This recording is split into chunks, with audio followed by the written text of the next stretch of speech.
What's up, you guys? Welcome back to my channel. My name is Divana if you're new, and if you are a returning subscriber, welcome back. You guys, I am so sorry. It's been a few weeks since I've made a video, but I am back. I am going to be more consistent, you guys, and I'm going to try my best not to let life get in the way of that, okay? But you know me, let's get right into it. So as you see from the title down below, we are here to talk about 5 things I wish I would have known before getting VSG surgery. Now, these 5 things are not to say that I regret my surgery by any means. Absolute best decision that I have ever made, or at least one of the best decisions I've ever made in life. But I wish I could have been able to be prepared by knowing these things before I got the surgery. Now, I did tons and tons of research and thought I knew a lot going into this by watching other YouTubers and things of that nature. But I guess as you experience the journey on your own, you are able to see a different perspective. You're going to go through different things. And I'm going to share my insights, or what I feel like personally for me. Everybody's experiences are different, but personally for me, the 5 things that I wish I would have known to be able to prepare me better for this surgery and be able to help me with my progress along the way. Number 1, one of the biggest things for me is dumping. You guys, dumping is one of the worst things I would say you are going to experience after getting this surgery. And in the beginning, it was a lot worse than it is now. So in the beginning, I would say when I was closer to 4 to 6 months out, when I started dumping, this is gonna be TMI. If this is too much for you, definitely skip ahead. But for me, my dumping started off as throwing up. So if I were to even eat, I remember the first time I dumped, I was with my friend. We were going to Walmart, literally in the Walmart parking lot. Before we went there, we stopped at McDonald's, and I didn't get anything that I wasn't supposed to have. I was doing really good. I actually was like prepared. I think I had a shake or something with me, but I had literally a bite of one of her fries. I was like, I just want to taste it. I just want to taste it. Oh my gosh, you guys, I literally threw up from it and kept throwing up till my body was rid of it. It was literally like a foreign object going into my body, and my body completely rejected it. So embarrassing, the worst experience ever. And from then, that is how I would dump. If I had something that I shouldn't have, if I overate, if something was too sweet, I would literally just throw it up. Now, let's keep moving down the line a few months in, or even a few weeks in. I don't remember 100%. But then it went on to phase 2 of dumping, which was the back end. Now, for me, you guys, it was like you could feel it. Stomach rumbling, grumbling. You're like, oh my gosh, it's about to come. Kind of like that feeling where you're sick and you have to go to the bathroom. That is the feeling that it was. Now, for my body in particular, I had about 5 minutes to make it to a restroom. Otherwise, I was going to be in trouble, baby. Big trouble, okay? And I'll be literally sometimes in my car speeding to find a restroom. If I was close to home, I was going home. Otherwise, y'all was trying to get to the nicest gas station that I could think of, because we was going to have to go. It didn't matter. So yes, you guys, that was like the hardest part for me. One of the biggest things. And I mean, I heard about dumping and did a little bit of reading on it, but no one really discussed it that much. I can't remember any videos that discussed it enough. And a lot of people made it seem like, you know, it'll be for some people and not for others, which I do feel like is still true. Not everyone will dump, but no one talks about how intrusive it could be and how detrimental to your life it could be as well. Now, I am a year and 3 months out at this point, and I do still dump. Now, I could dump to coffee one day and then the next day not dump to coffee. It literally just depends. My body will say, like, sometimes it's good for me because I'll get into times where I am eating very unhealthy or snacking more than I should, and my body will, boom, put me right into check and be like, Divana, now you know you ain't supposed to be eating that. And so then I would dump. And right now, most of my dumping, it's like, I shouldn't even say most of my dumping. My dumping is very back and forth. So depending on what it is, depending on the day, whatever, it's either coming from one end or the other. It's very random. I don't know when it's gonna happen, but it isn't as often as I would say it was in the beginning. Now it is very, very, very minuscule as to when I am gonna dump and how many times I dump. But like I would say this past month at least, I have been dumping a lot. My body has been rejecting so much, and I honestly would say I've been trying my best. Like I've been doing really, really good with my eating habits, but at the same time, I haven't been eating as much because I am dumping. And I'm like, oh my gosh, I'm literally having to throw up everything. Or my stomach, it feels like it's kind of reverting back, and it's very, very small. So I could take like 2 bites and then my body will feel like I overate. And for me personally, if my body feels like I overate, I have to throw it up. That's just literally what my stomach is now. All right, so since we're on the subject of our stomachs, let's get into another thing I wish I would have known about. Your stomach grumbles. That's what I'm gonna call it. I don't really know the actual term for it, but I'm gonna call it the stomach grumbles. You guys, your stomach will start making these weird sounds. I don't know if it's slowly digesting things, or I really couldn't tell you what's going on. But sometimes it can be kind of quiet, and sometimes it can be very loud and apparent. And it can come whenever. It can come when you're hungry. It can come right after you ate. It could come in the middle of the day when you're just doing absolutely nothing. But it does like to come usually when you're doing something or people are around, and you kind of have to be like, oh, sorry, it's my stomach. Or like sometimes with my family or something, I'll be like, yeah, after the surgery, like my stomach just makes these weird sounds. But it can be like embarrassing. Like it's like the sounds of like if you are hungry, like normally if someone was hungry, if their stomach, hungry, then that's the sounds that their stomach would make. That is what our stomach will do. And it is so embarrassing. It's so weird. It's just, and then you're just sitting there. Sometimes I'm just sitting there and I'm like, okay, stomach, do your thing.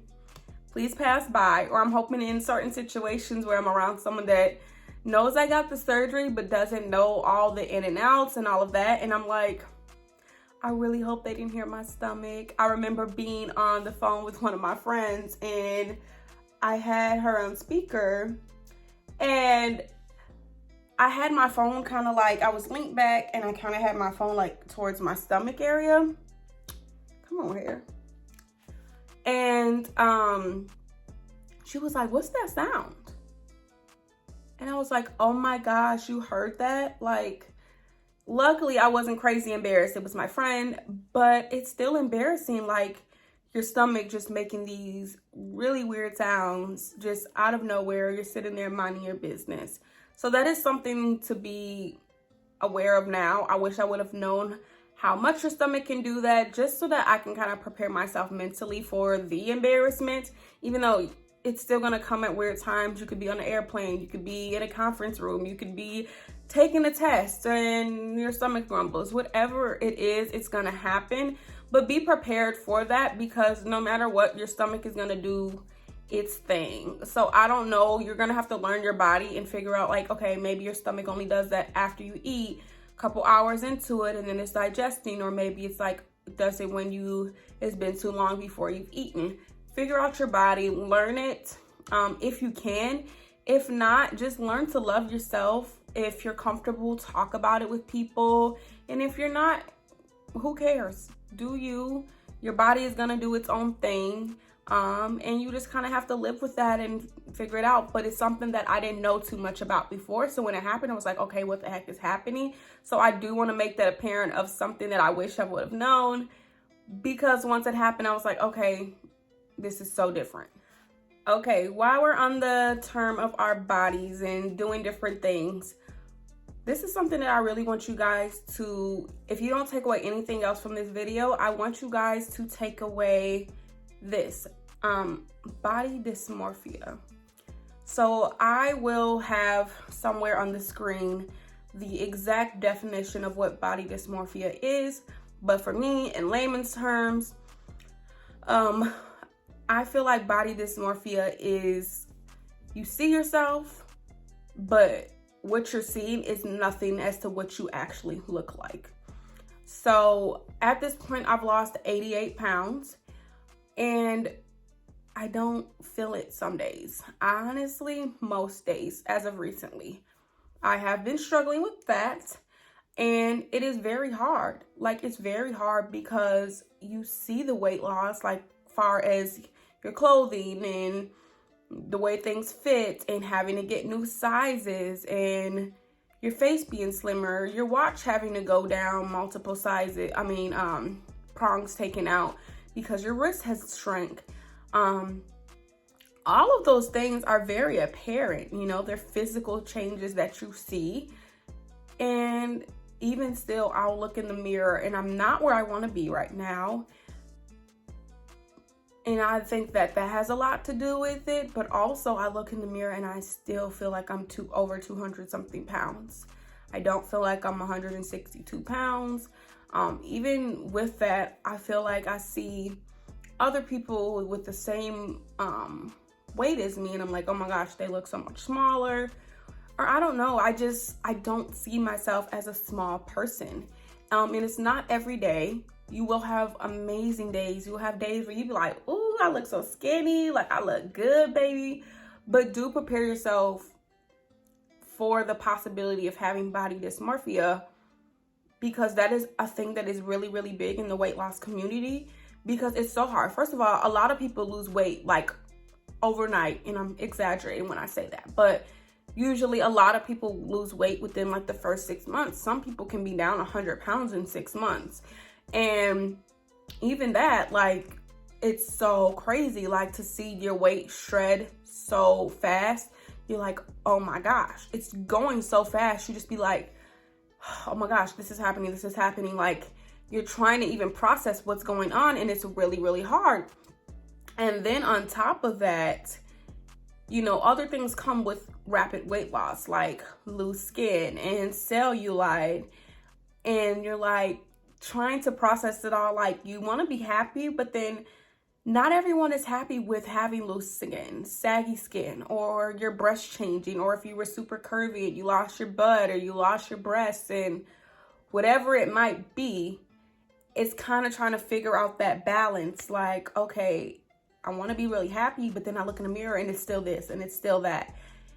And I wish I would have done more research into that. I wish I would have had a therapist from the beginning to keep me level-headed, to walk me through some of this. A therapist that's actually versed in weight loss surgery, to be able to understand some of what you're going through, how to process it, how to get your mental health right. So I know this is a lot of different things all in one, but I would say like the biggest takeaway you can get from having body dysmorphia or possibly developing it is, for one, learn to love yourself.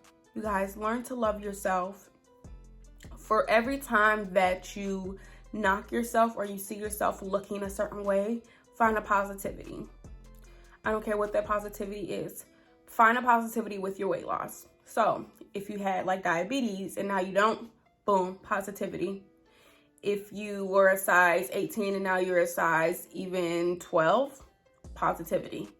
Find those little things that can help you one-up yourself from downing yourself. So even if you look in the mirror and you're like, oh my gosh, I look really fat, but oh my gosh, my Go pants have been way too long, way too big for me.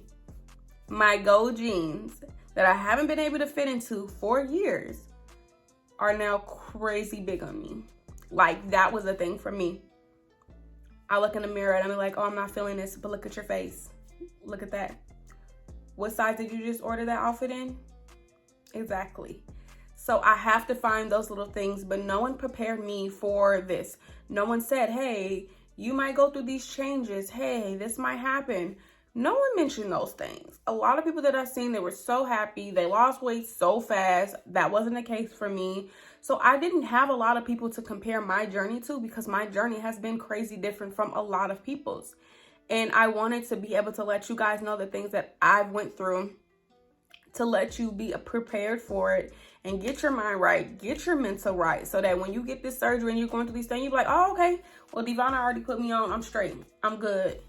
And no matter what, you are going to have hard times. I wish I could, put these videos out and have someone never ever have to go through any negative things, but I can't do that. But I do want to be able to help you so that when you are going through those things, you have tips and tricks and you have the preparation ahead of time to be able to get past it. Or if you've already had the surgery, you'd be like, okay, that's what's going on. And oh my gosh, you like start to realize little things like, dang, okay, that's what that is. Yep, I'm going through that. And you just have somebody to relate to and have somebody teaching you things to get through it. So on the lines of mental health, I would say, you guys, you are going to go through so many mental health changes. Now, you're going to have your ups, you're going to have your downs, you're going to have your in-betweens, honey. But like I've said before, get a therapist. Get a therapist. You're going to need a therapist to help you far as getting better eating habits. You're going to need a therapist to help you through your mental health, because you can possibly become very, very depressed, very, very down. Like I just spoke about your body dysmorphia, you're going to need somebody to walk you through that, help you with positivity, help you build yourself. If you struggle with loving yourself or the way you looked before, you're going to still have those. It doesn't just go away because you lost weight. Now, you are going to build your confidence. My confidence has skyrocketed since losing weight and finding myself, and even realizing back when I was smaller, I didn't have that confidence then, because I always thought growing up that I was big, realizing like, honey, you were really little. You just weren't what you seen on TV. You weren't what you seen around. You weren't a 0. You weren't a 2. That wasn't it. But it didn't mean that you were fat. It didn't mean that you were ugly. It didn't mean that any of that stuff. And that's the same way now. You need to learn to love yourself. And that is going to help so much with your mental health. That's going to help so much with your progress. That is going to help so much with your journey in one, is loving yourself and getting the help to better yourself with every single obstacle that you might go through. You're going to have 1,000,001 questions. You're going to have things that you go through with your body that you're like, oh my gosh. Or even going shopping, like thinking about it, like I even do it now. And sometimes it's not. Like my weight is so weird and I'm not skinny. So I do have to still get larger sizes sometimes. And that can tear me down a little bit too. But like when I think about it, like I just bought this dress and it's even being in a medium, I'm like, I don't think I should get a medium. Like, I'm not a medium. Or my other dress and there's a small.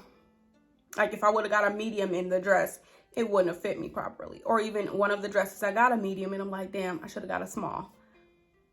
Because it's so hard to be like, I was a 2X. I was a size 18 in jeans and you're telling me that I'm wearing a size 6. And even some of the size 6s, are stretchy around my waist, are stretchy in my thighs. There's no way that a size 6 is fitting me this way.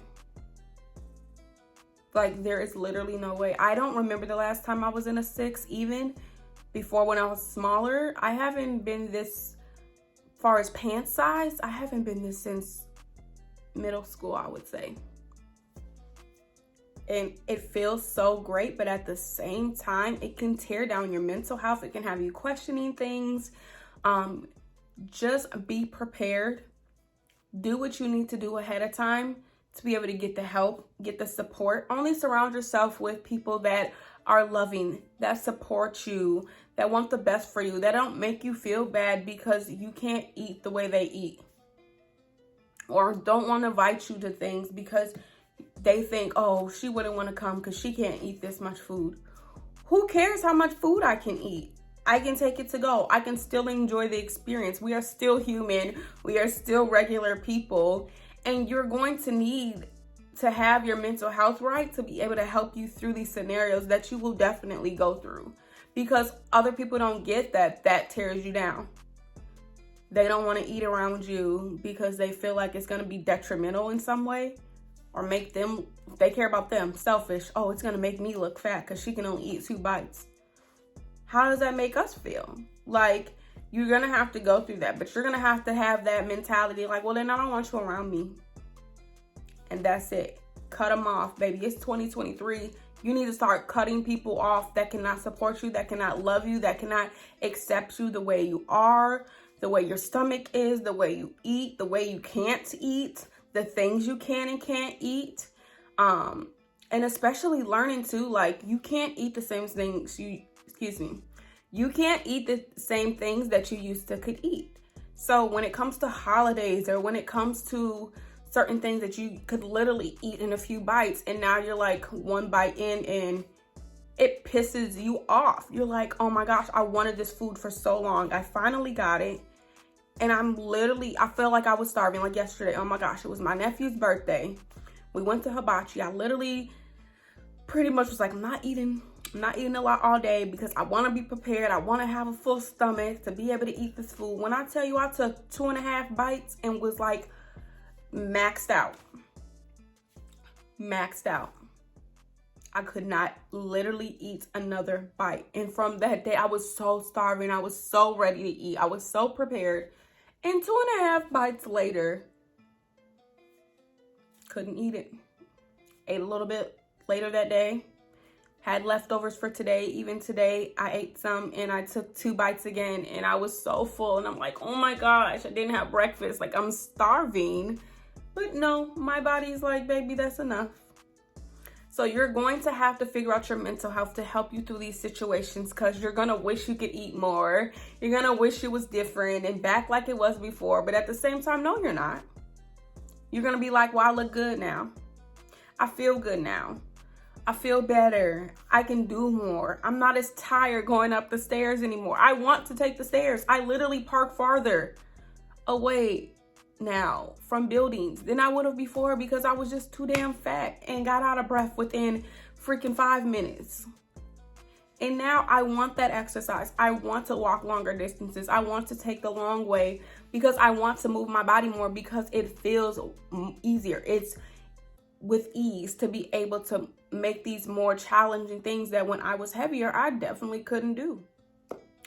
Now, on a slightly lighter note, my last thing, number 5, would be acne. So after getting the surgery, you're going to go through hormonal changes.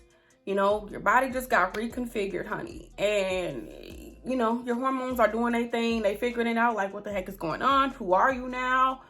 Baby, I got acne when I was younger. And yes, I would PMS. I get the occasional pimple. But I developed cystic acne after the surgery. And the first time I got it, I was like, what the hell is happening to my face? I was tripping out because cystic acne is underneath your skin. Like normal pimple, it's going to sit on top of your skin like this. This is a normal pimple, okay? Normal. I'm PMSing right now. You know, going through the Wembley stuff. So great, right? Anyways, so that is the normal pimple. But cystic acne is underneath your skin. So you would have it raised like this. You would have it raised up. And this would be how it looks on your skin. But you can't pop it. You can't do anything. It just has to freaking go away. So there has been things, you know, I went to my primary doctor. She told me certain things I could get to help. And it has been helping. I mean, staying on top of your vitamins is going to help it. But no one told me, no one ever said that your skin was going to absolutely go. Everybody talks about your hair. Everybody talks about your hair, and I didn't have those things.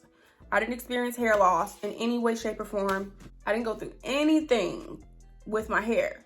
But no one warned me about you might go through the possibility of your skin going through hell. And there might be days where you don't want to go outside.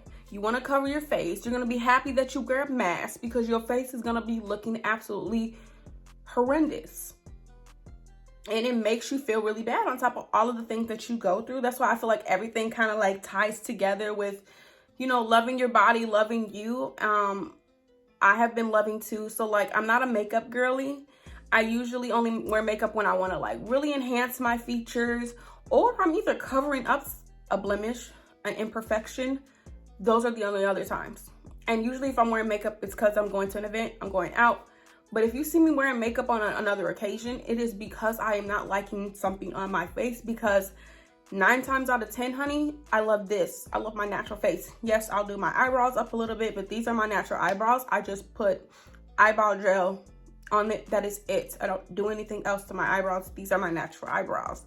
I love my natural face. I love having my natural face every single day. That is my preference. And it's no shade to anybody else when I say that. Do you? I love the way makeup looks, and people be absolutely slain. If that makes you happy, do that. But I'm saying, personally speaking, for me, I don't like that. So it was really hard for me when I wasn't able to just go outside. I literally have to cover it up, or I'm not wanting to be outside, and I'm not wanting to go to things, excuse me, because of the way my face looked. So that is one of the biggest things I would say as well, is be prepared that you might possibly have skin issues. I've seen so many people after, like, I'm a part of this Facebook group for VSG, and after talking about it, so many people are commenting like, oh my gosh, I went through it as well, and this and that, but no one was speaking about it before. No one is putting it out there to warn other ladies and gentlemen that, hey, you know what? Your body might play tricks on you, and you might go through all of this stuff. Or some people got regular pimples and they never would get pimples. Like, their skin was always flawless, and then all of a sudden they would start developing pimples and cystic acne and all different types of things. So be prepared for that. Do your research, find different videos, jot down things that, you know, you might not even go through, just to be prepared, just to have questions to ask your doctors about. Now, don't believe everything. Like I said, I didn't go through hair loss, and some other people have. So your journey is not going to be exact as someone else's. You might experience different things, but it doesn't help. It doesn't hurt to do your research, to learn more things, to figure out what might affect you, just to be prepared ahead of time. And if it doesn't, honey, check it off the list and be glad, be thankful that you didn't go through that. But you always knew, like, hey, this is a possibility. Okay, let me make sure I'm staying up on biotin for my hair. Let me make sure I'm staying up on my pre and probiotics for my skin. Let me make sure I have my really special skincare products, so that I am making sure that my skin is healthy and my skin is prepared and I am ready for whatever is to come. Take vitamins before. I know you have to always take vitamins after for the rest of your entire life, but take those vitamins before. Think about getting on a prenatal. It doesn't mean that you're pregnant, doesn't mean that you're preparing for kids, but prenatal vitamins can give you so much more nutrients than any other vitamins, because they're, you know, made for people that have somebody growing inside of them. Talk to your doctor about that. Just prepare yourself ahead of time so that you can possibly avoid a lot of these things that we have discussed. You guys, if you have any other things that you've learned for your VSG journey, or if you have any other questions of things that possibly I went through that I didn't talk about today, definitely DM me if you want to on Instagram, or you guys comment down below. I would love to hear from you guys. I would love to hear your experiences. I would love to hear any of your questions that you might have. I am a total open book, you guys. Anything that you want to talk about, I am here. I am here to help you. I am here to experience this with you, to be transparent with you guys. I'm still going through this journey. It is not over with. I'm still learning and progressing and trying to get better. But you guys, that is all I have for you today. I hope that you took something from this video and that you were able to learn something to help you in your journey. If you have been going through VSG, or if you're thinking about getting it, please like, comment, and subscribe. Share this video with anybody that you think it might help. And I will see you guys in my next video.